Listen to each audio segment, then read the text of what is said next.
Nuevas en tu vida. La Sociedad Dominica de Medios de Comunicación, Sodomco, presenta A Pensar Más con Rosa María Palacios.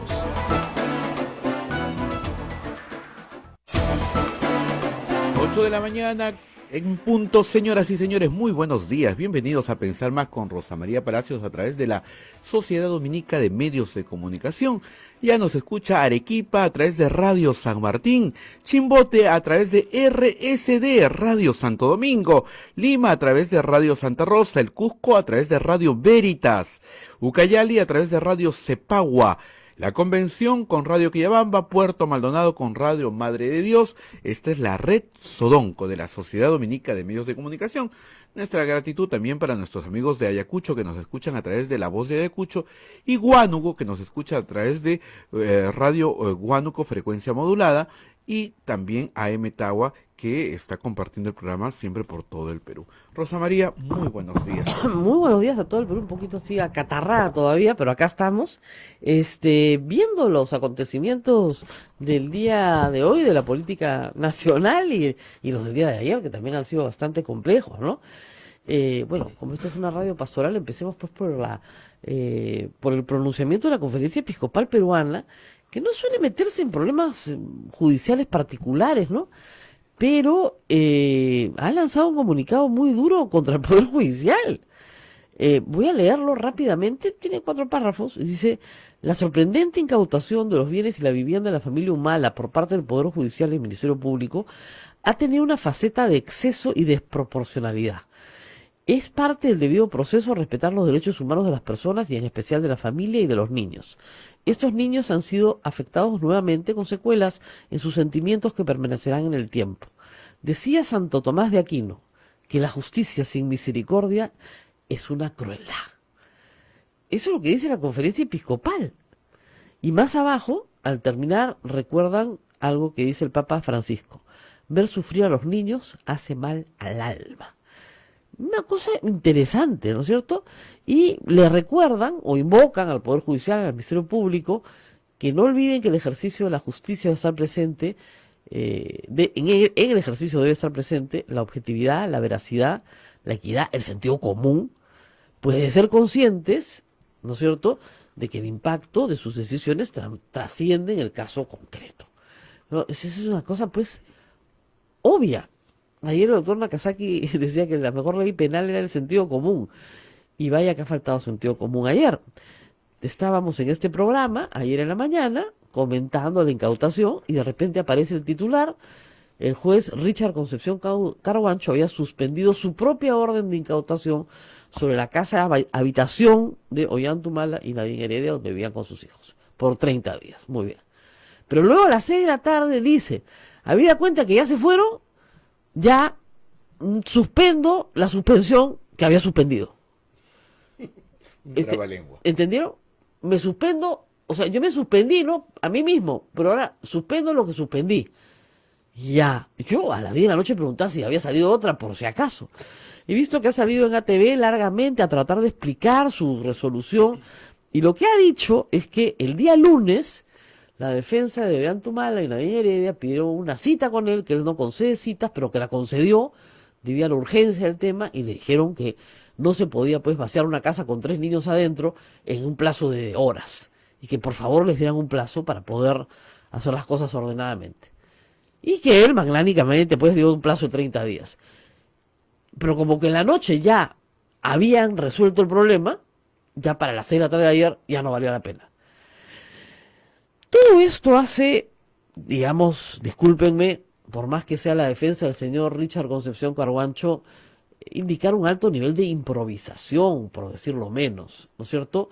Ya que se han tomado todas las garantías para llevar unos escuadrones policiales tremebundos a la puerta de la casa del señor Ollanta Humala, dado que hay la inteligencia suficiente como para saber perfectamente que esa es una casa hogar, que ahí vive una familia, ¿no es cierto? ¿Cómo es que el señor Richard Concepción Carhuancho no sabía esto? Y recién se entera el lunes en la mañana que hay 3 niños. Y él magnánimo dice: bueno, pueden mudarse pues de a poquitos, en 30 días, vayan sacando sus cosas. Y después de las 6 de la tarde dicen, no, como ya sacaron sus cosas, entonces ya no. La verdad es que no tiene ningún sentido la explicación del señor Richard Concepción Carhuancho.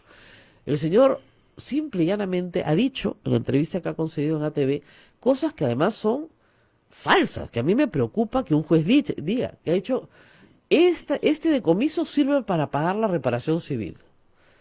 Y yo he explicado varias veces que el decomiso de un bien que es objeto del delito no sirve para pagar la reparación civil.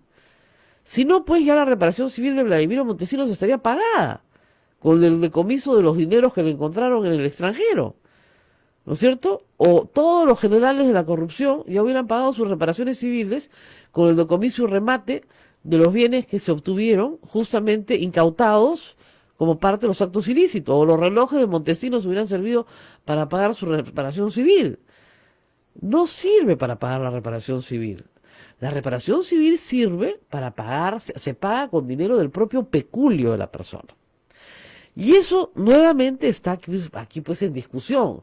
Se incauta, entonces se entiende que ese dinero proveniente de ese bien en su integridad, porque no se ha incautado el 30% del bien ni el 20% del bien, no, el íntegro del bien. Si se incauta en su integridad, se presume que es un bien proveniente o en el que se realizan actos ilícitos, ¿no? Ayer el doctor Nagasaki ponía otros ejemplos. Supongamos ustedes un burdel donde en esta casa hay tráfico de mujeres y de menores y explotación sexual. Bueno, esa casa se incauta, pues, ¿no? Porque la casa misma es la casa donde se desarrolla el delito. O un laboratorio. ¿Ustedes se acuerdan cuando, ustedes eran muy chiquitos, no se acuerdan? Cuando explotó Villacoca, ¿no? ¿Te acuerdas? Soy su hermano, pero no sé nada. Raimundo Rodríguez López. Bueno, le explotó el laboratorio. Obviamente, la Policía de Investigaciones del Perú en esa época, que existía PIP, pasó a ocupar todos los inmuebles de este sujeto porque evidentemente pues le incautaron sus bienes. Hoy, por ejemplo, la Procuraduría Antidrogas funciona en un hotelito en lo que fuera, un hotelito en Lince, que está incautado obviamente pues una mafia narcotraficante, porque ese inmueble era parte de una operación de lavado de activos. Estaba clarísimo, no era una casa habitación, por eso la decoración es un poco extraña, ¿no? Pero es lo que hay, como dicen. Entonces, es muy diferente. A Toledo se le ha incautado la casa de Casuarinas, que estaba abandonada. Y se le incauta porque se presume que, con toda claridad además, esa casa comprada por Ecoteva pertenece a Nadine Heredia, perdón, a Elian Carp y al señor Toledo, no a la señora Elian Carp, perdón, no a la suegra, la señora Furgesen, no, sino a la señora Elian Carp, y se presume eso por toda la declaración de Maiman que establece, y la declaración de Barata, que se le pagó una coima. Entonces, el delito previo, coima, cohecho, soborno, clarísimo, ¿no es cierto? 20 millones de dólares, muy bien, o 30, o los que finalmente se pagaron. Entonces se incauta la oficina y se incauta la casa de las Casuarinas, pero no se ha incautado su casa de Camacho. Para nada. La casa de habitación, no, tiene un embargo. ¿Para qué? Para pagar la reparación civil. Y ayer el señor Nagasaki dio detalles, porque estas cosas hay que refrescar la memoria, porque son tantos los casos de corrupción y tan complicados que hay que refrescar la memoria, que son interesantes. A ver, la casa habitación de Ullanta Humala y Nadine Heredia se compró en el 2004 con un crédito hipotecario del BCP a 15 años. En el 2004, este señor recibía su sueldo todavía, o estaba saliéndose ya del ejército, pero había sido agregado militar en París y en Seúl. Y como ustedes saben, cuando uno es agregado militar en el extranjero puede ahorrar su platita, porque los sueldos no son malos, y si ahorras puedes rezar con algo de un pequeño capital que te permita comprar algo. Él a su vez tenía un departamento, presumo que también lo habrán dado en garantía, y con la pensión de él y el trabajo de ella, en teoría les alcanzaba para pagar sus cuotas mensuales y se comprometieron a pagarlas en 15 años.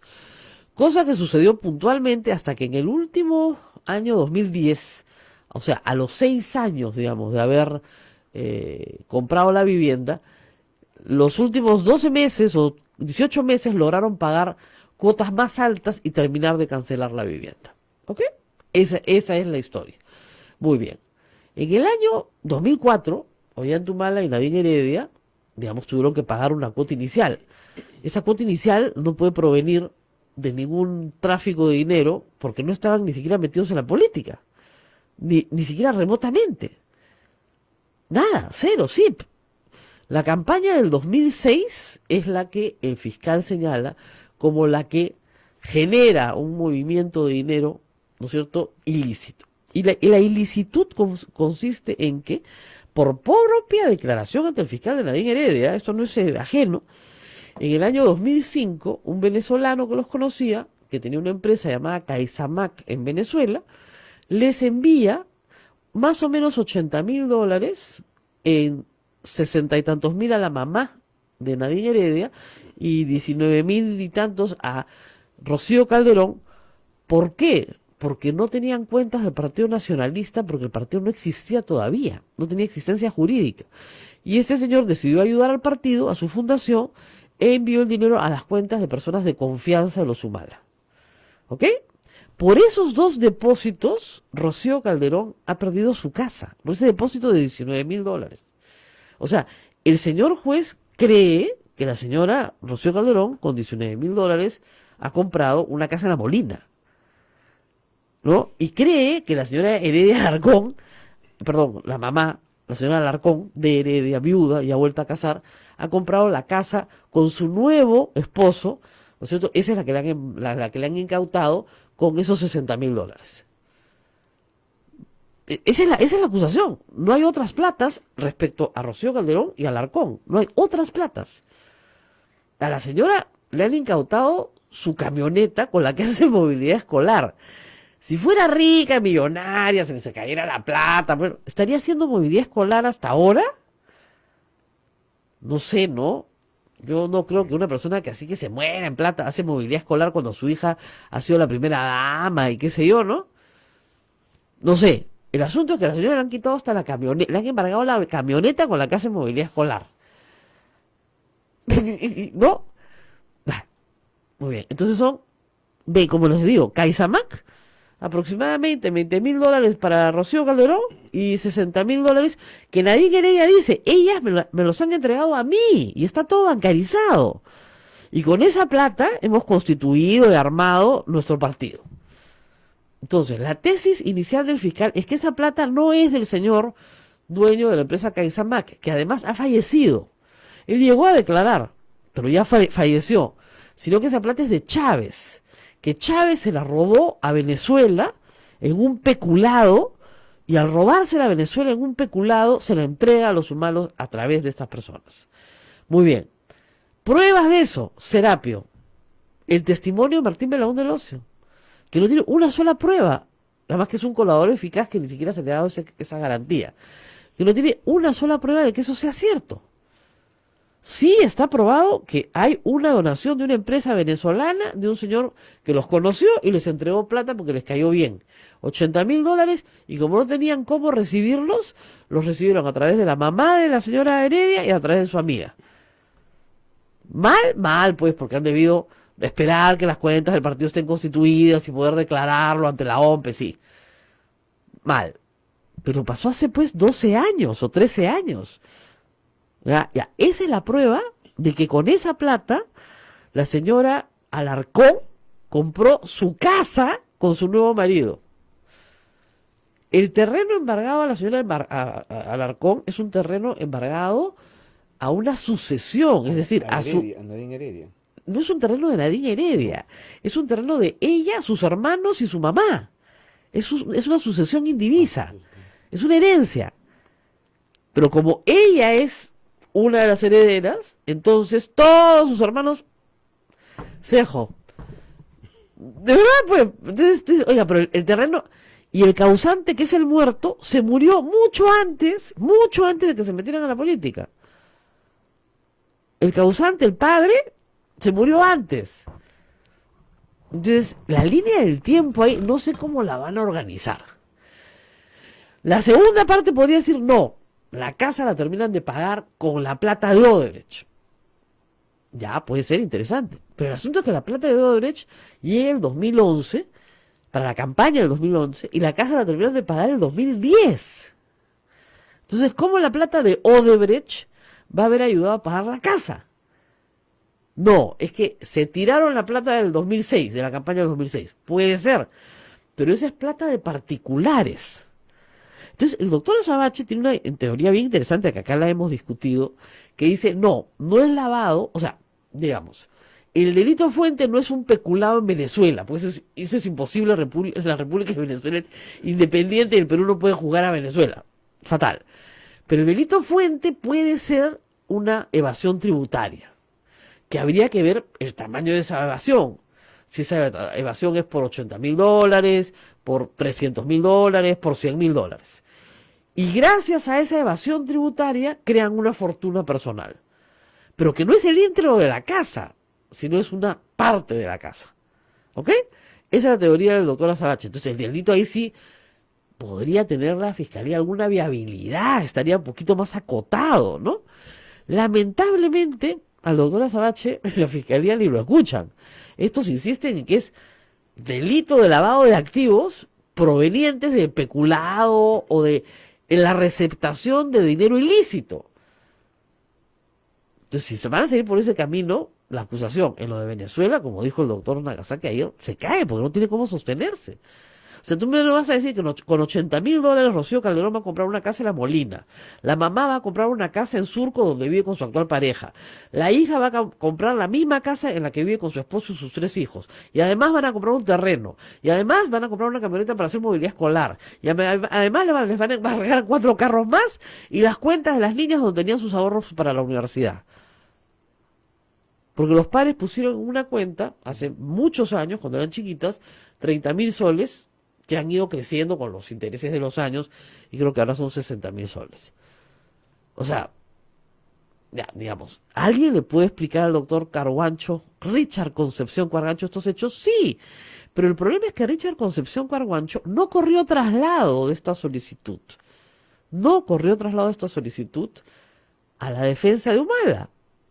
Nada. Esto se ha hecho sin que se presente la defensa de Humala. ¿Puede hacerlo? Sí. Pero hubiera sido bien útil que le explicaran, ¿no? Si es que él no sabía, o dice no saber, porque después se arrepiente, que en la casa vivían niños. Porque si no, no hubiera dado el plazo de 30 días, se arrepintió. Hubiera sido interesante que primero recibiera a la defensa en una audiencia y que le explicaran cada uno de estos hechos que ha explicado ayer el doctor Nagasaki. Porque si no, por más que hable horas de horas en televisión y él se considere un héroe nacional, para todos nosotros es un juez que mete a la cana y después pregunta. Primero te meto a la cana, después pregunto. Y si no, que lo resuelve el de arriba. Y le enmiendan la plana. Y se le enmiendan todos. Y ser valiente no es meter a la cana a todo el mundo. Ser un juez valiente es ser un juez justo y ponderar adecuadamente los hechos. Meter a la cana a todo el mundo no es un juez valiente si en tu sala superior te van a revocar en todos los casos la medida. Vamos a la pausa y regresamos. Sodomco, Sociedad Dominica de Medios de Comunicación. Somos la primera emisora católica del Perú. La primera en llevarte la mejor información, veraz y precisa, desde el mismo lugar de los hechos. Radio Santa Rosa, buenas nuevas en tu vida.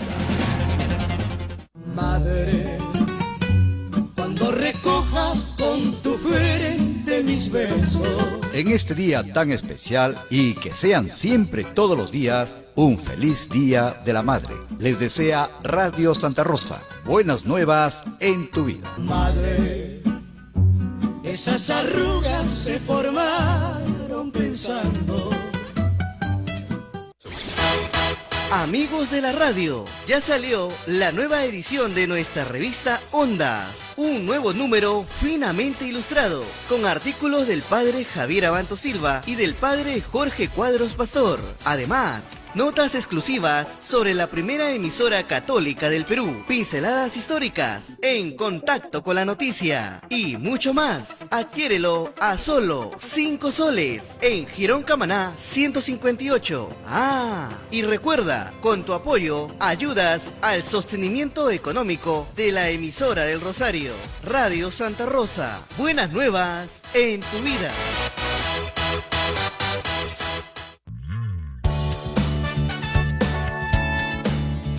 Si quieres ser un fraile predicador, conócenos. Ingresa a www.jovenesognet.com O escríbenos a vocaciones@peru.op.org. Orden de Predicadores. Maestro itinerante, tú vas feliz a predicar. Amigo caminante, tu voz anuncia la verdad. Radio Santa Rosa, 60 años, llevándote buenas nuevas en tu vida. Sodomco, Sociedad Dominica de Medios de Comunicación.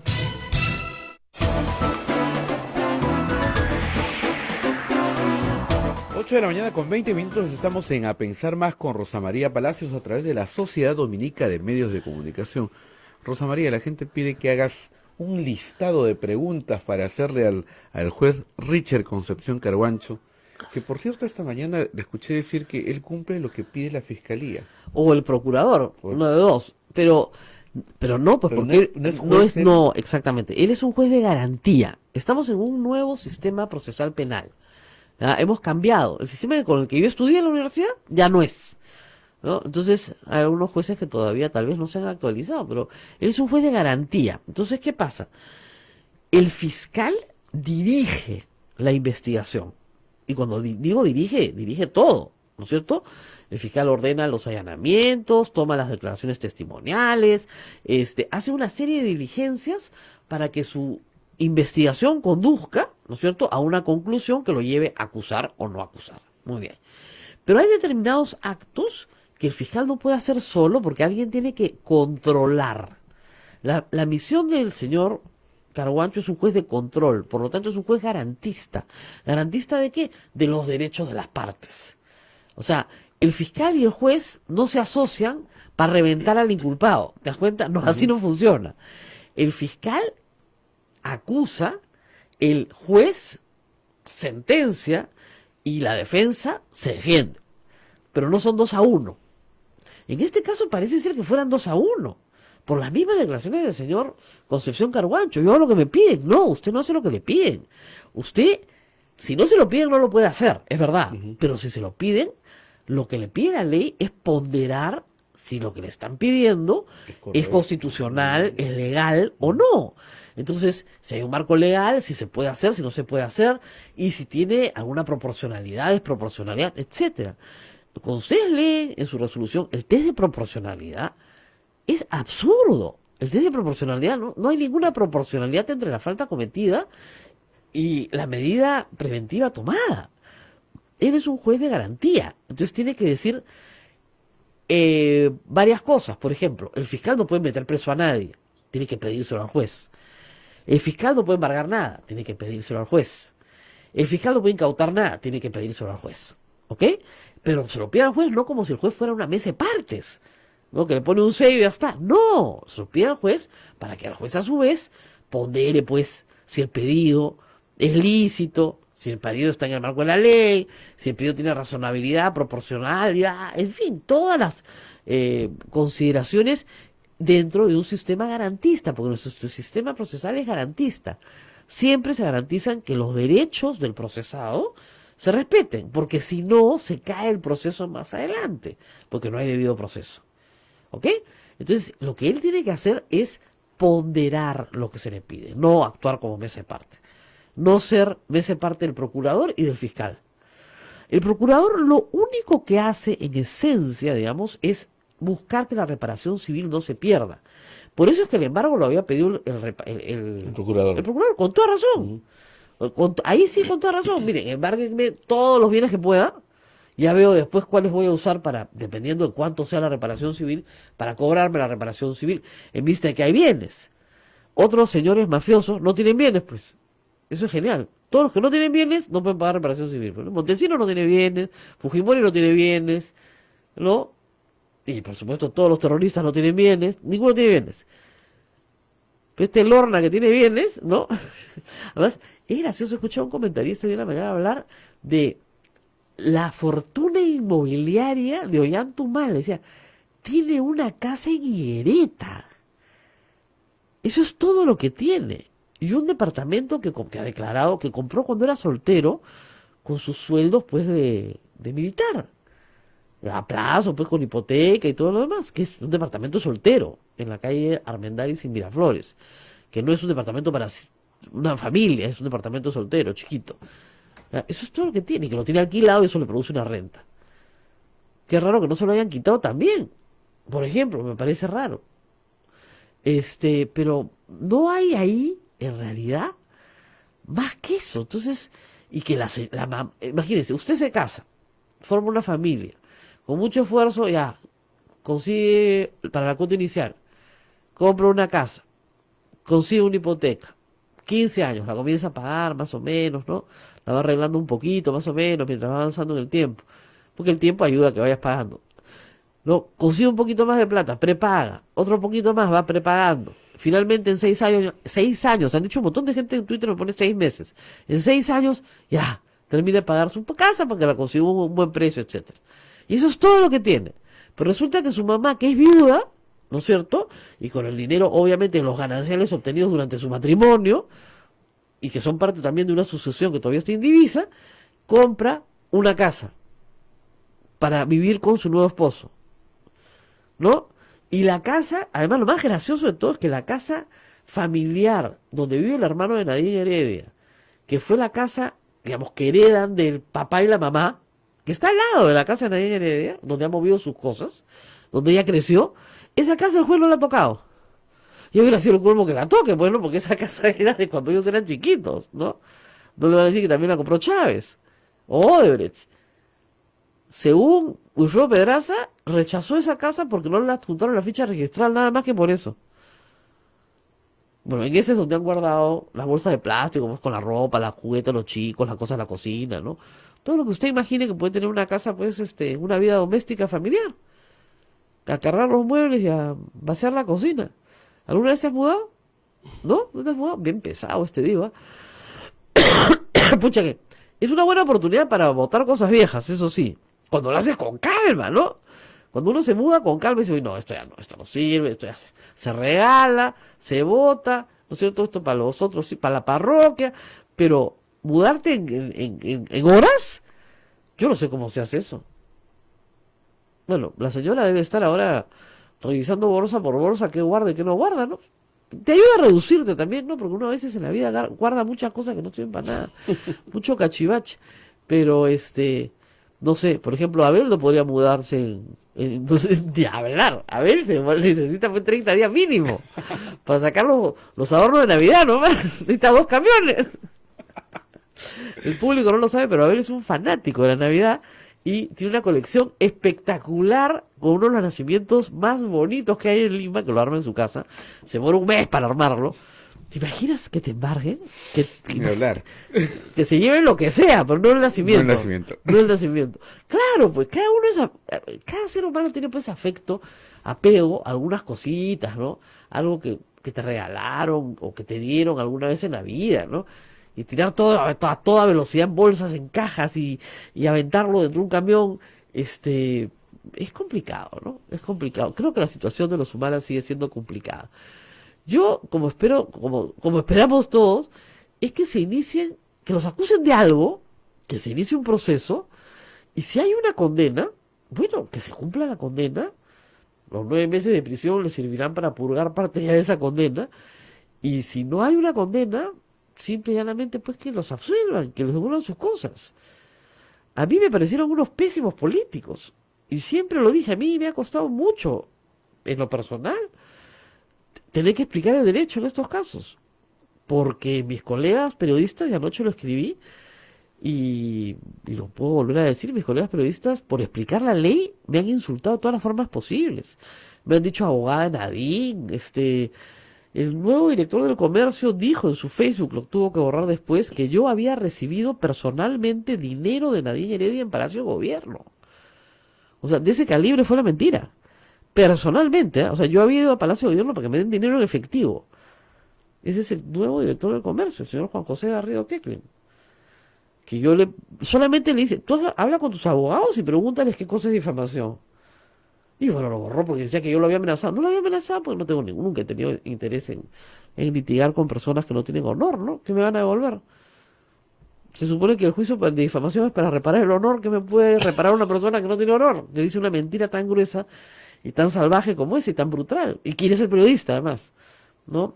Periodista mentiroso es como cirujano con Parkinson, pues no sirve. Entonces, y no es el único, la lista es larga. Los nombres no valen la pena, ¿no?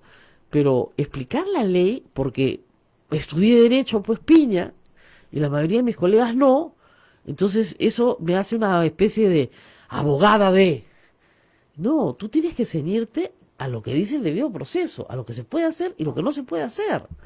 Y lo que se puede hacer son algunas cosas, pero no se puede hacer todo. Eso es lo que la gente quiere. Y no se puede linchar. ¿Se dan cuenta? Porque al final el linchamiento termina en una crucifixión que en el caso de los Humala, y eso lo han apuntado varios, hasta Becerril ha dicho, el congresista Héctor Becerril es una maravilla, ha dicho que esto es un contubernio entre el Poder Judicial y los Humala, que en realidad están conspirando. ¿Sabes para qué? ¿Para qué? Para lanzarlos de nuevo a la política.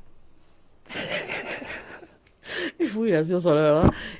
Él asume que el juez Richard Concepción Carguancho está trabajando de la mano, digamos así, codo a codo con Ollanta Humala para lanzarlo a la política. Pero en medio de su locura, lo que dice también tiene un fondo de verdad. Es decir, si tú a una persona, por más delitos que haya cometido, lo maltratas, hay un maltrato permanente, entonces la población va a decir, a esta persona no se la ha tratado con justicia. Por eso es que en el caso de Alberto Fujimori se fue tan escrupuloso en los detalles. Se le dio una prisión para él solo, se le dieron comodidades, se le puso su propia sala, su propio baño, su propio cuarto, su propio jardín. Se le hizo una sala para él solo. La Corte Suprema se trasladaba a juzgarlo a él. O sea, nadie podía decir que había crueldad, maltrato, que le mandaban dos botellitas de agua en la mañana. O sea, nada de eso, ¿no es cierto? Entonces, la justicia tiene que ser, en estos casos particulares, muy escrupulosa con las formas, porque si no lo que estás haciendo es nadie en 2021. Porque evidentemente, Ollanta Humala ya fue presidente, ya, y tal vez lo enreden lo de Madre Mía, pero lo de Madre Mía, Nadine Heredia estaba en la universidad ni lo conocía, no me pueden culpar por eso. Y si sale bien librada de esta, yo creo que están dilatando el proceso para que no pueda postular y declarar su partido como ilícito y todo lo demás. Si sale bien librada de esta, podría ser candidata. Entonces, en un escenario Keiko Nadine, yo no sé. La verdad, yo no sé. De repente Keiko gana las elecciones, de repente no. En un escenario Alan Nadine, que era el escenario aterrador para Alan García, su pesadilla, todo lo que él no quiso que pasara, y a todo lo que está contribuyendo a que pase, ¿no es cierto? Y yo considero que sería una pésima presidenta, por lo menos por sus antecedentes, ¿no? Por su pasado. Dicen que la cárcel cambia a la gente, no lo sé, no lo hemos podido entrevistar ni a él ni a ella, pero ellos han hecho cosas muy malas durante su gobierno, desde todo punto de vista, moral, personal. Han tratado pésimo a sus aliados. Ayer alguien me hizo recordar una cosa que fue terrible, ¿no? O sea, el daño que le hicieron a Javier Descanseco, por ejemplo, acusándolo en falso y promoviendo una mentira que le terminó causando un cáncer y matándolo. Hace 5 años, además, se acaba de recordar su aniversario de su muerte. Hace tan solo 5 años, este par eran poderosísimos. Ignoraban a la prensa, maltrataban. A mí en 5 años no me dieron una entrevista. A Pedro Cateriano, que fue su primer ministro, me consta que lo maltrataron y de muchas formas, sobre todo al final del régimen. Hicieron cosas muy malas. No supieron gobernar. en muchos momentos. Maltrataron a sus ministros, maltrataron a sus aliados, maltrataron a su verdad, maltrataron a todo el mundo. Pero aún así, yéndose del poder con una popularidad en nada, si tú los comienzas a agarrar a cachetadas todos los días, ¿no es cierto? Y agarrar a sus hijos y a ponerlos en la calle, la gente siente empatía, pues. Así es. Y puedes pasar del desprecio a la compasión. Y de la compasión a la empatía hay un solo paso. Porque el pueblo olvida y el pueblo perdona. Si no, Fujimori no estaría... olvídense, el caso de Alan García pues es notable. Pero el caso de García implicó una estrategia, ¿no? Hacer uno más malo que él. Keiko Fujimori, por el amor de Dios. Su padre preso ya 2 veces en segunda vuelta. O sea, miren bien los políticos lo que están haciendo. Estos no fueron buenos políticos, fueron muy malos políticos. Y los están catapultando nuevamente, si es que tienen las agallas, si les interesa, no lo sé, a las elecciones del 2021 o a las del 2026, porque la señora es joven. Vamos a la pausa y volvemos. Sodomco, Sociedad Dominica de Medios de Comunicación. Somos la primera emisora católica del Perú. La primera en llevarte la mejor información, veraz y precisa, desde el mismo lugar de los hechos. Radio Santa Rosa, buenas nuevas en tu vida. Madre, cuando recojas con tu frente mis besos.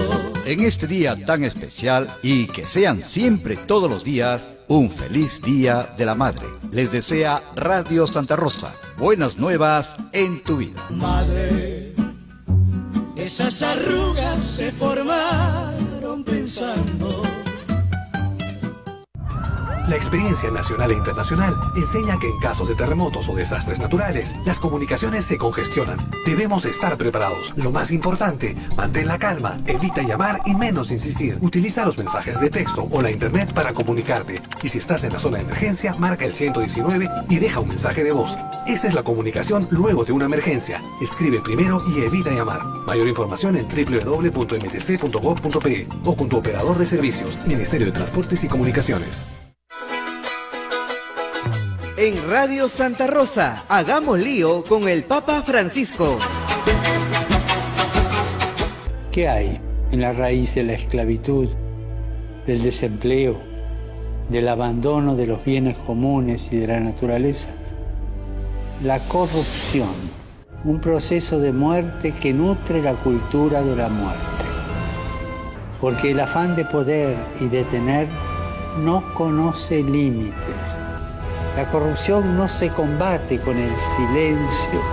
Debemos hablar de ella, denunciar sus males, comprenderla para poder mostrar la voluntad de hacer valer la misericordia sobre la mezquindad, la belleza sobre la nada. Pidamos juntos para que aquellos que tienen un poder material, político o espiritual no se dejen dominar por la corrupción.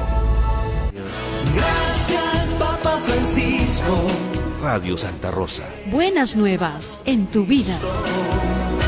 Benedictio Dei omnipotentis, Pater et Filii et Spiritus Sancti, descenda super vos et maneat semper.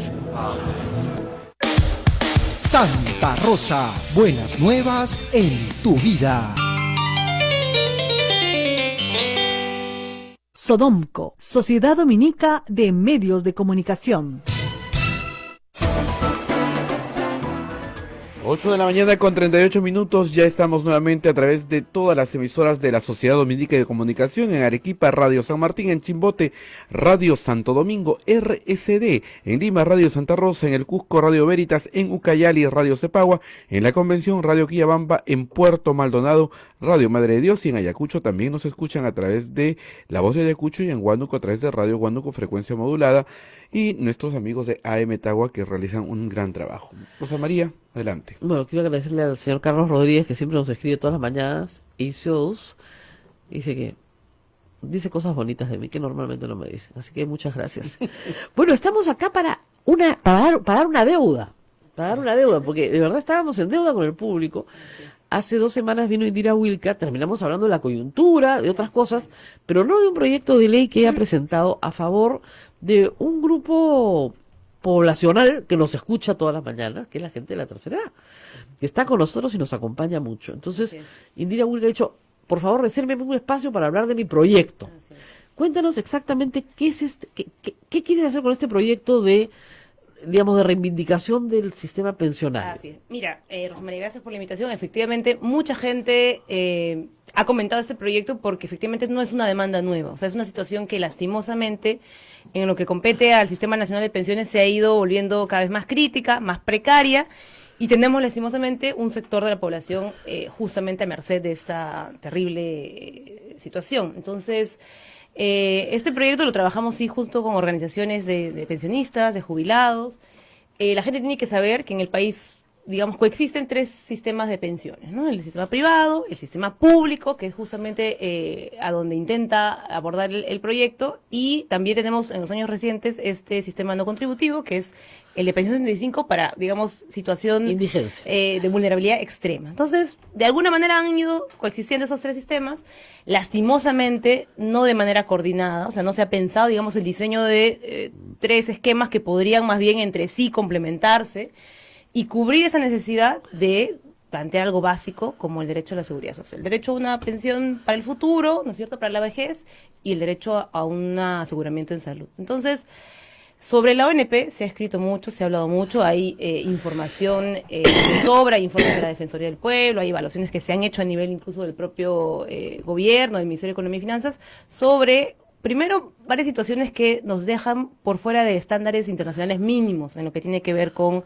cobertura de pensiones. No tenemos, por ejemplo, una pensión mínima que sea equivalente, por ejemplo, a la remuneración mínima vital, que eso es un estándar que mínimamente se está tratando de que los países apliquen. El Tesoro Público dice que no le alcanza. Bueno, no le alcanza, pero el tema es que acá no se trataba del Tesoro Público, se trataba de la contribución de los pensionistas. Entonces, lamentablemente el fondo no da. Así es, pero ha habido también una situación de, digamos, mala gestión, varias situaciones que en conjunto tienen que mirarse. O sea, no se trata solamente de decir, bueno, no hay plata, y me conformo con eso. Pero en concreto, ¿qué propone el proyecto para el jubilado? Modificar un conjunto de reglas, porque hay reglas que, como digo, se cambiaron, digamos, a lo largo de los años para el Sistema Nacional de Pensiones, y que, como vuelvo a señalar, no corresponden a estándares mínimos de lo que debería. ¿Cuáles son las reglas de impacto? Una de ellas, por ejemplo, plantea justamente el número de años para poder acceder a una jubilación. Y eso además recoge una situación de la realidad. 20. Hoy día son 20, pero además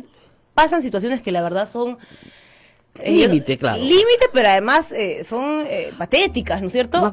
Asegurados que tienen 19 años, .8 meses de aportes y no pueden sencillamente acceder a una pensión de jubilación. Exacto. Y eso pasa muchísimo. Y creo que, bueno, tú que has mencionado esta constante actividad de los pensionistas. Hay que explicar lo siguiente, para que la gente lo entienda bien, porque te voy a decir una cosa, miles de personas no son jubiladas, no están en ningún régimen, la gran mayoría de los peruanos. La mayoría, además. Porque la informalidad ha hecho también eso. Es un problema. Es un problema gravísimo, por eso es que tenemos pensión 65 para la indigencia.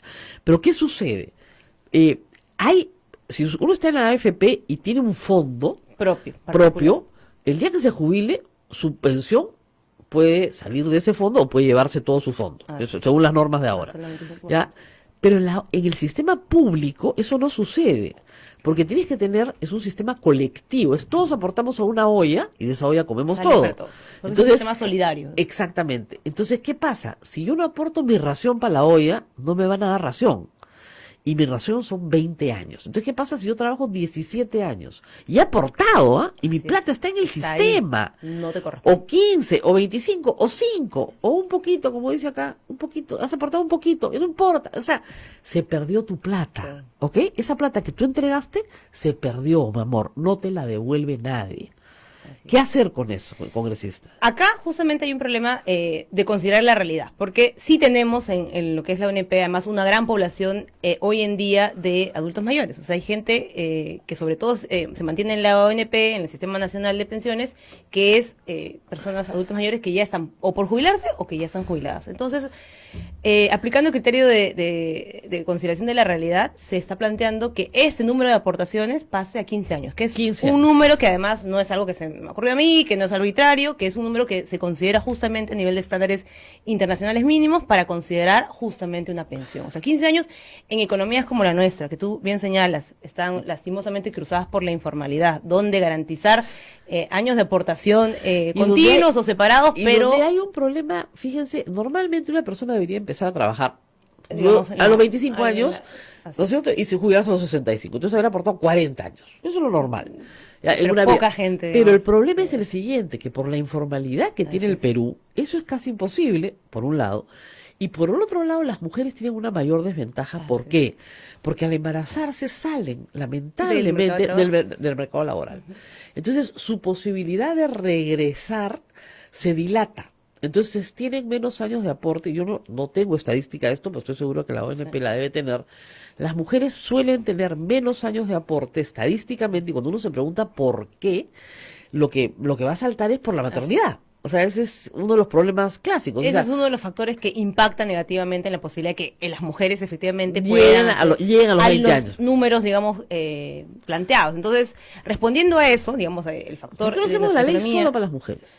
Bueno, es que no es solamente el problema para las mujeres. Como digo, hay un problema estructural lastimosamente en la Los economía. 20 años para los hombres y los 15 para las mujeres. Y estamos planteando además de un número significativo de años. No estamos hablando no es que yo con un año por una pensión. Mucha gente dice, ¿no? Y pregunta. Que disculpen, eso hizo Alan García. Bueno, García, no se trata de eso tampoco. Alan García en su primer gobierno hizo que el ama de casa, con una pensión, con un aporte voluntario, creo, una cosa así, a los 5 años tenía pensión. Claro, la situación de la yo creo que es diferente. Creo que para esa, digamos, sector de la población que aporta a la economía de otra manera, debería pensarse un programa distinto. Yo ahí creo que eso debe analizarse con mayor seriedad. Nosotros hemos planteado que, por ejemplo, deberíamos tener un sistema de cuidados en el país, pero en fin, eso es otro tema. Estamos hablando de la ONP, de gente que efectivamente ha aportado con años significativos, pero por esta cuestión de plazos que, entre comillas, no se cumplen de manera estricta, quedan sin pensión. Y es un sector muy grande. ¿Qué más tendría esta norma? El otro asunto es como efectivamente planteamos que se corresponda el derecho a la pensión con un piso mínimo. Hoy en día, lastimosamente, ese piso mínimo es...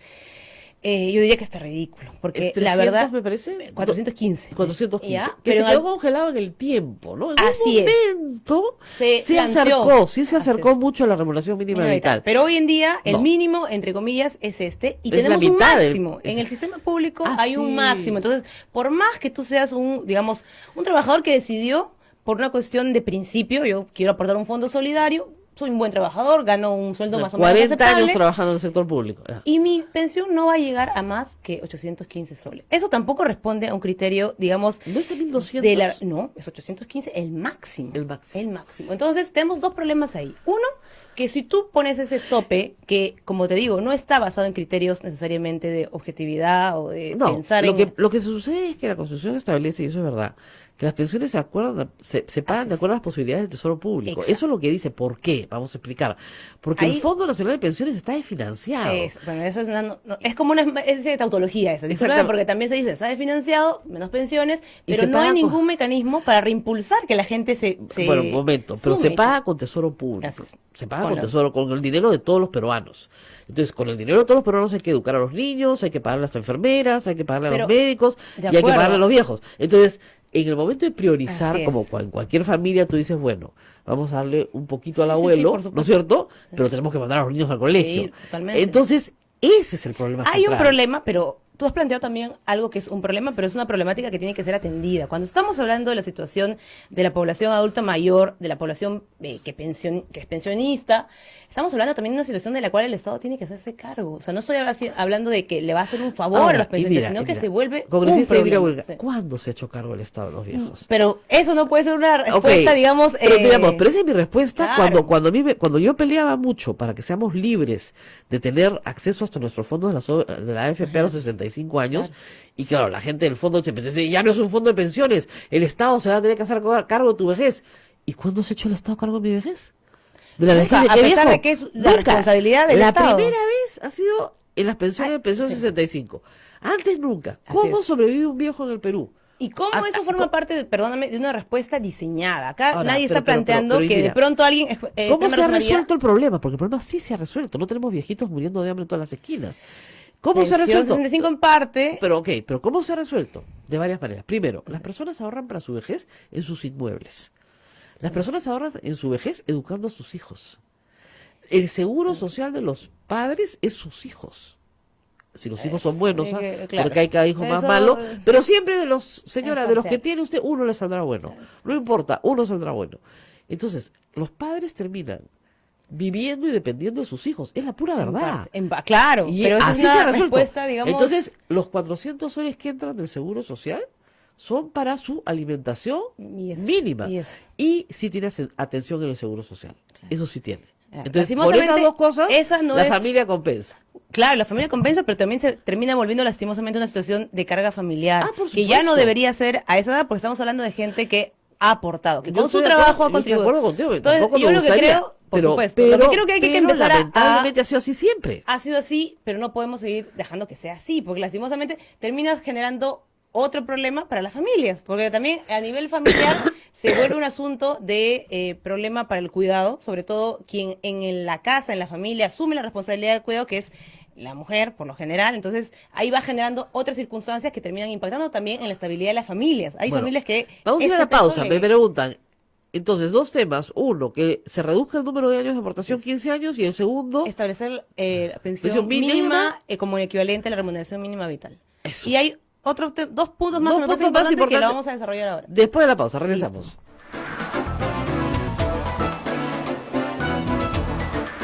Sodomco, Sociedad Dominica de Medios de Comunicación. Somos la primera emisora católica del Perú. La primera en llevarte la mejor información, veraz y precisa, desde el mismo lugar de los hechos. Radio Santa Rosa, buenas nuevas en tu vida. Madre, cuando recojas con tu frente mis besos. En este día tan especial y que sean siempre todos los días, un feliz Día de la Madre. Les desea Radio Santa Rosa. Buenas nuevas en tu vida. Madre, esas arrugas se formaron pensando. Amigos de la radio, ya salió la nueva edición de nuestra revista Ondas. Un nuevo número finamente ilustrado, con artículos del padre Javier Abanto Silva y del padre Jorge Cuadros Pastor. Además, notas exclusivas sobre la primera emisora católica del Perú, pinceladas históricas, en contacto con la noticia y mucho más. Adquiérelo a solo 5 soles en Girón Camaná 158. Y recuerda, con tu apoyo ayudas al sostenimiento económico de la emisora del Rosario, Radio Santa Rosa. Buenas nuevas en tu vida.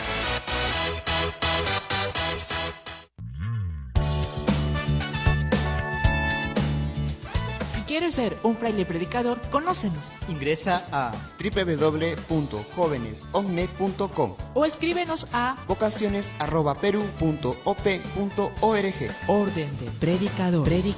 Maestro itinerante, tú vas feliz a predicar. Amigo caminante, tu voz anuncia la verdad.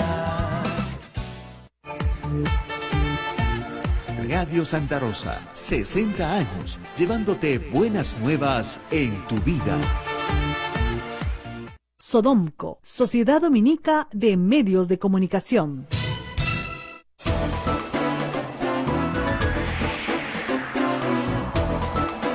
Ocho de la mañana con 53 minutos. Continuamos a través de la Sociedad Dominica de Medios de Comunicación. Rosa María Palacios hablando con la congresista Indira Wilca sobre la ley para los jubilados. Vamos, Pensiones. son normas complicadas porque yo quisiera que lo que desea la congresista se logre, pero el problema es que no hay plata, pues. Es como, hijita, yo te quiero mandar a estudiar, sí, pero no hay plata, pues, amor. A ver, dos cosas. Uno, efectivamente, esto requiere no solamente plata, sino de rediseñar la estructura de financiamiento de la ONP. ¿Cómo hemos llegado a un sistema de financiado? Que efectivamente menos gente de mi edad, por ejemplo, opta por la ONP. Porque si tú le pones... Entonces... Porque pues si el tope de mi futura... 15, yo mejor me voy. Y si además no tengo la garantía ni siquiera que el propio acceso a la pensión... ¿Sabes que muchos de los pensionistas jubilados Solamente en el proceso de acceder a la pensión, una vez que ya cumplieron los 65 años, demoran años en Bueno, que se les eso ha reconozca. mejorado, eso ha mejorado. Sí, pero todavía hay un montón de procesos Hay casos judicializados. horribles. Era peor. ¿Sabes por qué? Porque ha habido un problema de gestión que ha impedido, por ejemplo, llevar con orden los aportes. Entonces, es el propio jubilador el que tenía que hacerse cargo de demostrar que él ha aportado 20 años, 30 años. Todo lo que es antes del 96 terrible. no está registrado Así es. digitalmente. Eso tiene que saberlo la gente. ¿Ya? Eso Entonces está en libros. es un desastre. Y es un desastre. Así es. Entonces tú tienes que conseguir el libro, la empresa quebró, ya nadie sabe dónde está, se perdió el libro. Entonces la ONP no te reconoce esos aportes si es que tú no vas con tus boletas. La vuelta puede Entonces imagínate, llevar papelito por papelito de hace 30 años, lo que ha impactado es justamente en el derecho al acceso Estamos a la de acuerdo. Entonces, pero digamos, sí hay temas de gestión, perdóname, esa iba mi respuesta. Hay temas de gestión y de modelos de financiamiento que garantizan justamente que esto no se trate solamente de decir, bueno, en el papel aumentemos tanto y no haya un correlato con la posibilidad de que esto se financie. Entonces, creo que una de las cosas que además puede ayudar a que el sistema nacional se vuelva una cosa atractiva para gente, por ejemplo, joven, trabajador de mi edad, es que tengamos no este tope que me parece arbitrario de 315, sino que, como en otros países, la tasa de devolución, que te señalaba hace un rato, que es el porcentaje justamente de la remuneración pensionable, no sea el más bajo de América Latina. Hoy día Perú es uno de los países que tiene una tasa de devolución, o sea, tu porcentaje de tu pensión en relación a tu remuneración cuando trabajabas es el más bajo. Otros países establecen un mínimo de 40%. Si tú ganabas 10, el porcentaje de ese 10 de tu pensión es el 40%. Hoy día no tenemos ni siquiera eso, entonces con lo cual, si tú ganas 3.000 soles, tu pensión igual va a ser 815. Entonces, eso no, y se está planteando que el porcentaje de esta tasa de devolución sea el 50%. Y a partir de eso, tú puedes, digamos, con cargo a que el mínimo sea la remuneración mínima vital, y a partir de eso hay un incremento de 2% por cada año extra que tú aportaste. Si aportaste más, tienes una pensión mayor. no, está estupendo, pero el problema es que ¿quién va a financiar esto? ¿Usted ha hecho el cálculo de lo que cuesta esto? Nosotros tenemos, en base a este proyecto, un conjunto de, digamos, de referencias sobre estudios actuariales que se han hecho. Se tiene que hacer un estudio actuarial. Así es. ¿Cuánto cuesta ¿cuánto cuesta? Bueno, eso te requiere un cálculo mayor, pero hay estudios actuariales. ¿Cuánto le vale? ¿Cuánto le cuesta? Bueno, hay que calcular la cantidad de aportantes que hay hoy día en la ONP, sí es un número significativo, pero nuevamente, Rosa María. Todos están en pensión mínima, pues. Así, Rosa María, pero nuevamente, todos los que aportan ONP son gente que gana pensión mínima. No, Rosa María. No, Rosa María, discúlpame, yo sí te diría que hay un buen porcentaje, no estoy hablando de la mayoría, pero sí hay un buen porcentaje de pensionistas de la ONP que reciben 400 soles. No estás entendiendo la pregunta. Los que están trabajando. Los aportantes. Los aportantes. Claro. La mayoría de los aportantes están en sueldo mínimo. ¿Por qué? Porque a ellos sí les conviene. Porque cuando se jubilan, les dan un piso 415. Con sueldo mínimo, en AFP no tendrías que... la verdad, porque hay muchos aportantes del sistema público. Es que la AFP no tiene pensión mínima. Sí, por supuesto. Entonces, pero también eso te obliga, perdóname, veamos la otra cara del sistema privado, que no tiene pensión mínima, y también hay gente que está recibiendo pensiones que son una ridiculez. O sea, tampoco digamos que todo está bien. Porque no juntó lo suficiente. ¿Ya? Yo, por ejemplo, tengo un fondo enano, porque he aportado creo que 5 años en mi vida, o 6, por todo el resto de mi vida laboral ha sido informal, no ha sido recibido por honorario. ¿Ya? Entonces, ¿qué pasa? No voy a pretender que el día que me jubile me den una pensión fabulosa. Bueno, porque las reglas de ese sistema además son otras. Así es, no he aportado. Pero lo que voy a decir es lo siguiente: si tú estás en un régimen laboral en el cual vas a ganar siempre 930 soles y nada más que eso, lo que te conviene de todas maneras es meterte en la ONP, porque te garantiza cuando te jubiles una pensión mínima de 415, que es la mitad, pero te conviene. Pero si tú con esos 930 te restan el 13% y te vas o el 11 o y medio o 12 o lo que fuera, y te vas a la AFP, no te van a dar una pensión de 415, te van a dar una pensión probablemente de 200 soles. Entonces, por eso es que tú te das cuenta que el Estado ya está financiando con tesoro público, ¿no es cierto? Está financiando con tesoro público lo que la persona que está aportando con su dinero no le alcanza para cubrir ni siquiera esa pensión mínima. Bueno, entonces, puesto el caso justamente de entonces ya está aportantes financiado, que tienen un mínimo, o sea, no es que la gente no aporte nada, pero ¿sabes qué, Rosa pero María? pero esa es la mayoría. Entonces ya ese sistema está quebrado. Está quebrado, pero no podemos permitir simplemente que quiebre y que el impacto sea para quién. No, tú lo que estás pidiendo es que no quiebre, que está muy bien, me parece muy bien, pero que estás pidiendo que no quiebre a costa de los impuestos de todos los peruanos. A ver, Entonces eso Rosa se María. llama socializar la pérdida. Perdóname, no, Claro, no se entonces, trata de socializar nada. Acá lo que socializamos se la trata pérdida. es Todos que los contribuyentes el Estado tenemos asume que una pagar. responsabilidad en relación a la seguridad social, que es su obligación. O sea, yo no estoy acá suponiendo que le estamos encargando una nueva responsabilidad al Estado. ¿Por qué? Porque el derecho a la seguridad social y el acceso a la pensión, por ejemplo, es un derecho que progresivamente el Estado tiene que garantizar. No está en mi cabeza, es un derecho, perdón, no es un derecho. El constitucional. Estado nos obliga, porque nos tutela como si fuéramos bebés, para ahorrar para nuestra vejez, porque considera que somos incapaces de cuidarnos a nosotros Rosa mismos. María, no se trata Sí, de eso. ¿verdad? El Estado Entonces tiene tenemos la un sistema obligación de ahorro obligatorio, propiciar. mandatorio. Hemos logrado como un triunfo del liberalismo que a los 65 años podamos hacernos de nuestro fondo. Espero que nunca deroguen esa norma. Mira, ni tan proteccionista, porque Rosa María, porque espero llegar a los 65 el Estado- años y que me den mi platita. El Estado hoy en día, en la Constitución del 93, reconoce el acceso a la seguridad social como un derecho. Y está bien. Yo no te estoy hablando de una cuestión socialista Pero ni nada. ¿cuánto Son cuesta? estándares mínimos. Ya, ok, pero ¿cuánto va a Perfecto, costar? Rosa María. La tarea justamente de mirar ese modelo de gestión para la ONP no Ya, es algo pero que no debería puedes estar en hacer- manos, perdóname, Ok. de los asegurados ni de los aportantes. Es absurdo. Es como Ya, que me digan... muy bien, pero si porque haces ¿sabes un qué? proyecto de ley, tienes la obligación de poner cuánto cuesta. Sí, claro, por supuesto. ¿Cuánto cuesta? Pero no es... bueno, exactamente de no tenemos un cálculo, pero 2.000 tenemos un modelo millones de soles actuarial. al año. Pero por eso, 3.000 Rosa María. millones de soles al año. 4.000 millones. ¿Cuánto va a costar? Tiene que ser un aumento progresivo, Rosa María. Lo No, que pero estamos- más o menos ¿cuánto? 10.000 millones de soles. Bueno, hagamos un cálculo. ¿Cuántos aportantes hay el día de hoy? ¿Cuánto se Les tendría vas que a dar- nivelar? Mira, si a cada pensionista que está hoy solamente por en 415 lo vas a subir a 930, le estás doblando la pensión. Suponte que sean 1 millón de pensionistas de la ONP. Mucho, creo. No, es mucho, Rosa Ok, María. 500.000 de la ONP. Pensionistas ya. Les estás doblando. Entonces, el presupuesto de la ONP solo para ellos ya es el doble. ¿Ah? Sí, por supuesto. Nadie está hablando que estos recursos no salgan del aire. Lo que estamos diciendo, Rosa ¿Cómo hacemos? María... ¿Cómo haríamos? Bueno, el Estado tiene que mirar un mecanismo de financiamiento. Es Pero que el día de hoy... Es que escúchame, del es una mismo cuero responsabilidad. se hacen todas las correas. Como todas las políticas públicas. Rosa Exactamente. María. Y ese Perdóname. cuero es la espalda del contribuyente. Es como que tú me digas que tenemos un sistema de salud que mínimamente debería ser universal, entonces como está totalmente abandonado, como va a requerir una inyección Pero, de inversión a pública ver, para Pero garantizar si no tú hagamos tienes, nada. ya, pero como congresista, si tienes que priorizar, ¿qué priorizas? ¿La salud o la pensión? ¿Sabes lo que pasa, Rosa María? Que en este país no se prioriza nada. Ya, pero Tenemos suponte que una tú situación priorizas. crítica en este ¿Qué aspecto. ¿Qué priorizas? ¿Que operen al señor mañana o que le suban la pensión? Es que yo no debería ser una cuestión optativa, Rosa María. Yo creo que en este país lo que hay que empezar a mirar es cómo se planifica, ¿no es cierto?, Claro, los pero diferentes no se- ámbitos. no se Tú tienes puede- una situación... Pero no se pasan las dos cosas. No, Entonces te dan un poquito de pensión, te dan un poquito de salud, te dan un poquito de educación. Un Eso poquito. no le corresponde a una situación a un Porque país no hay como el nuestro. plata.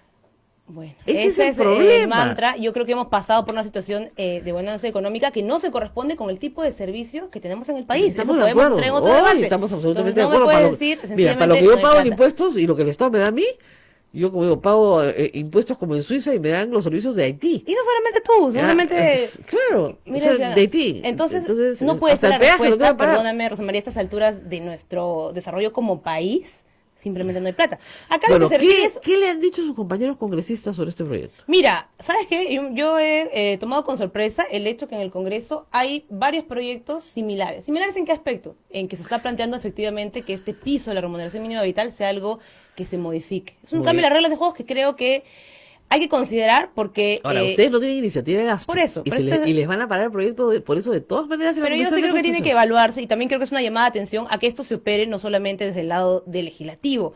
Tuvimos el año pasado una comisión de reforma de seguridad social Así que es. quedó en el papel. Claro. O sea, hay una situación crítica que tiene que atenderse. Creo que ese es el punto, sobre todo, para avanzar en consensos de este proyecto. Evidentemente no se trata ni de imponer nada, ni de generar una crisis en el país que termine malgastando recursos. Se trata de poner, creo, sobre el tapete, sobre la mesa, cuáles son justamente esos aspectos dentro del Sistema Nacional de Pensiones, de lo que además es, digamos, el mecanismo público para garantizar la seguridad social, que está hace tiempo pésimamente gestionado, que tiene reglas de juego desfasadas, que tiene reglas de juego que ni siquiera respetan estándares mínimos. Entonces, Yo, como te digo, encontré con sorpresa que hay varios proyectos, pero que abordan puntos muy parciales. O sea, un proyecto para modificar el tema de la remuneración intelectual, un proyecto para ver... Claro, a veces es una buena estrategia. Sí, pero yo creo que hay que mirar... Me parece una buena expresión de voluntad. O sea, eso yo sí lo saludo. Y he visto que hay proyectos de varias bancadas. El nuestro apunta sí a mirar en conjunto justamente estos mecanismos que están incidiendo lastimosamente en que el sistema público sea no solamente una institución que hoy en día está en problemas, sino que además sea una institución que no sea atractiva para nadie. Tenemos un problema cuando tu propio sistema nacional de pensiones, el propio sistema público, no termina digamos, teniendo importancia para el Estado. No se trata como, yo ahí sí discrepo, Rosalía, como tú mencionabas, de que, bueno, el Estado va a tener que de alguna manera subvencionar. El Estado tiene la responsabilidad de mirar cómo hace viable un sistema público de seguridad social. Claro, pero y no lo está haciendo. Cuesta, como todo cuesta en la vida. Mover un dedo en el Estado, Rosa María, sí cuesta plata. Pero congresista, lo que tú tienes que hacer es... Piense por un momento que no existe el concepto plata del Estado. La plata es de nosotros. Así es. Entonces, por lo tanto, tenemos que Nosotros vivimos en un priorizar. María. Entonces, tenemos que priorizar. Yo encantada, su proyecto me parece genial. Yo, pucha, ¿qué más no querría yo que a toda la gente que me escribe, que ha aportado 15 pero no solamente años? se trata de que sea bueno, ¿no? se trata de que es necesario. Entonces, y es frente a una necesarísimo. Pero por eso. Pero ¿de dónde sale la plata? Pero perfecto, sentémonos a conversar justamente con el Ministerio de Finanzas, con quienes plantearon justamente esa comisión de reforma del sistema. Es como si yo, por ejemplo, ese convento tan bonito que tengo acá, pucha, ustedes saben, todo lo que quiero hacer es una joya cultural, el patrimonio nacional. Quiero hacer un montón de cosas, decirle a los padres, tenemos que pintar todo, cambiar todo, remodelar todo, para que sea lindo. Y va a quedar bien bonito, y va a ser una joya cultural, va a tener un montón de turistas. Pero no hay plata, pues. Entonces... Mira, pero lo que pasa, Rosa María, no solamente se trata que no hay plata, hay una pésima gestión del Estado. Ok, mejoremos. Entonces, pero por eso, lo que pasa es que... No un poquito, deberíamos mejorar un montón, desde Rosa María. El Congreso no se ¿Tú mejora. crees que tenemos un... para que tú me digas, Congreso, tenemos prioridades... Congresista, pero para eso usted tiene que ser ministra. No se trata solamente de eso, Tiene Rosa que María. ser ministra. El Congreso creo que debe entrar al debate.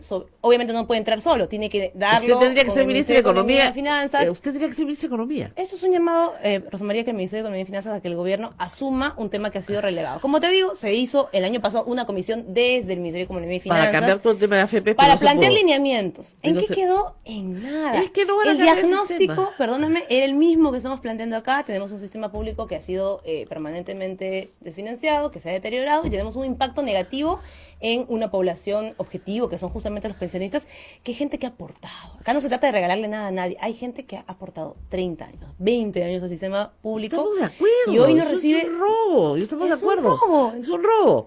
Pero, para poder pagar, hay que sacar la plata de algún lugar. Hay que planificar. No hay presupuesto. No hay iniciativa de gasto en el Congreso. Necesita un análisis costo-beneficio que no está terminado. Y lamentablemente eso es una esperanza. Es una esperanza. No, lo que creo que es que hay que empezar a señalar cuáles son los puntos que permanentemente son puestos de costado y empezar a debatirlos. Acá no se trata de imponer, evidentemente esto está pasible de ser Nos tenemos que ir. Pero sí te agradezco, Rosa María, que des espacio a estos temas porque son temas que no se quieren tocar, a veces sí por lo complejo, por lo complicado, no se quieren abordar. Hay una situación de diagnóstico que compartimos, que todo el mundo sabe que existe. Y cuando se trata justamente de plantear cuáles son estos cambios en los mecanismos para hacer viable un sistema público, entonces ahí es donde todo el mundo, digamos, hace para atrás. Vamos a tener que terminar esta conversación que ha sido entretenida, encantadora. Yo también quiero todo lo que quiere la señora. Yo también quisiera un país que, para empezar, no se robe la plata, como tú dices, de los contribuyentes, ¿no es cierto? Tenemos un montón la plata de los contribuyentes, para empezar. Que no exonere tributos a las grandes empresas, innecesariamente. Pero, Rosa María, no se trata de lo que quisiéramos, se trata de lo que... Yo quiero una Lima sin tráfico. Bueno, para eso la gente tiene que votar distinto en todo caso para las próximas elecciones. Pero ¿sabes qué? Hay una obligación de las autoridades. Un montón de cosas. Ahora, yo quiero algo más antes de despedirme. Miren, el ministro de Justicia, no sé si ustedes se han enterado quién es. A ver, tic-tac, tic-tac, tic-tac. No vale la congresista. Salvador Heresia. ¿Qué ha pasado con tu trivia? ¿No es cierto? Pero allá, mi focus group, mudo, no sabe ni quién es el ministro de Justicia. Ya, bueno, el ministro de Justicia, Salvador Heresia, es un político, es una persona, entiendo, justa, criada en el modelo social cristiano, y está bajo su administración el Programa Nacional de Bienes Incautados. Él es el responsable hoy de decidir, a través del Programa Nacional de Bienes Incautados, si le permiten a los Humala, como se ha permitido en muchísimos casos, vivir o no en su casa. Alquilándola. Pagando un justiprecio, lo que se determine. Como están haciendo los inquilinos de la señora, la amiga de Nadine Heredia. Entonces, y como se ha hecho en muchísimos casos. Incluso se les permite ocupar la vivienda sin pagar un alquiler. Simplemente como tenedores, nada más. Entonces, hoy depende de Salvador Heresi que los hijos de Humala vivan en su casa. Discúlpeme que se los ponga con esa crudeza, pero está en sus manos. Vamos a ver qué clase de persona es. Una decisión personal, ¿no? Más allá de qué clase político es, acá lo que estamos discutiendo es qué clase de persona es. Porque al enemigo político, ¿no es cierto?, se le puede destrozar. O al enemigo político se le puede extender, ¿no es cierto?, algunas garantías de sobrevivencia mientras se defienda. Vamos a ver qué hace. Lo que yo sí sé es que durante el gobierno de Romano Kuczynski, que se alegró mucho con su excarcelación, a Nadine Heredia le mandaban 2 botellas de agua en la mañana para todo su servicio. O sea, para bañarse, lavarse los dientes, lavarse el pelo, ¿no es cierto?, para todo. Y para su consumo. Ese era el trato del INPE. Seguramente es el trato que reciben todas las presas, ¿no? No discuto eso. Pero ese es el trato que se le dispensó. O sea, que no fue una cárcel dorada, ni mucho menos. Entonces, ahora que el ministro de Justicia está tratando de ser un hombre, pues, justo, vamos a ver qué hace Salvador Heresi con esta papa caliente. Porque le toca a él decidir a dónde van a vivir esos niños. Si es que él se queda con la casa de esos niños y se las quita, y se van a vivir con algún abuelo, algún tío, algún familiar y divide a una familia, o les permiten vivir en esa casa. En este momento la casa es del Ministerio de Justicia. Vamos a ver qué hace Salvador Heresi. Nadie se había dado cuenta de este detalle, ¿no? Se han quedado todos mudos. ¿Ah? Detalle importante. Así que se los dejo planteado. Y me voy al otro programa para plantearlo también. Nos vemos mañana. Muchísimas gracias, congresista Indira Huilca. Y nosotros nos vemos mañana con más novedades. Por cierto, gracias a Abel, gracias a todos, gracias a la red Sodomco. Nos vemos. Ahorita se va a ocultar bajo su cama, ¿sabes?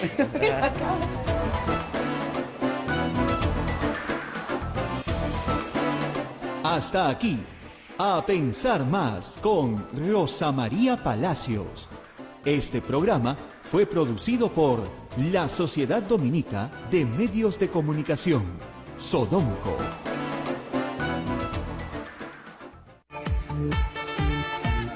Radio Santa Rosa, 60